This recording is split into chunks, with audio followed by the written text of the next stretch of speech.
स्वामी नेमकं हे काय आहे? हे 4 खांब म्हणजे 4 युगाचं प्रतीक आहे.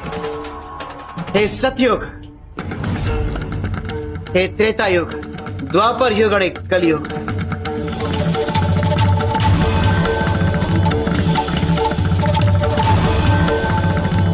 या युगात असत्याला आणि अधर्माला जागा नव्हती. हे योग धर्माच्या प्रकाशाने उजळून निघालं होतं.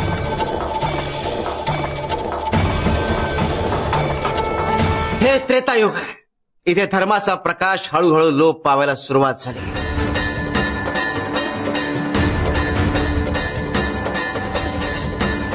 हे द्वापार युग, इथे धर्माचा राज सुरू झाला.